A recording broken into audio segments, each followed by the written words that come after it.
तो आज हम ओपन करने वाले हैं कार सी कार। ये मेरा नहीं है, मेरे छोटे भाई का है। ये देख सकते हो, दांत दांत निकाल रहा है मुंह के अंदर से।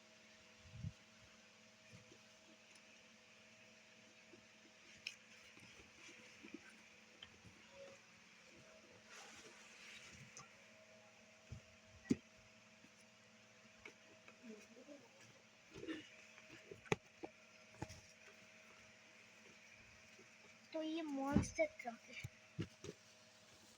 देख ही सकते हैं यहाँ पर। ये मेरा एक और ये छोटा वाला भाई है। ये वाला है मॉन्स्टर ट्रक है। ऐसे वाला मॉन्स्टर इसके अंदर ये देखो निकल चुका है। हट जा भाई थोड़ा सा। ये देखो भाई, पहले नीचे का चार्जर और ये रहा कंट्रोलर। ये रहा कंट्रोलर। भाई जरा पकड़ो इसे। ये देखो कंट्रोलर है। इसकी मदद से लेफ्ट राइट जाता है और इसकी मदद से आगे पीछे जाता है, ठीक है।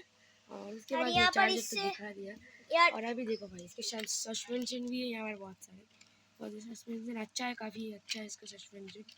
और यहाँ पर एक क्या है, मतलब अच्छा है, इसकी इंटीरियर अच्छा डिज़ाइन किया है इन्होंने बहुत ज़्यादा। और यहाँ पर देखो इनका सस्पेंशन है, ऐसा है। ये इसका काफ़ी अच्छा है, इसका व्हील काफ़ी अच्छे तरीके से मार पाएगा, काफ़ी अच्छा ही है। तो मिलते हैं अगली वाली वीडियो के अंदर। Bye guys.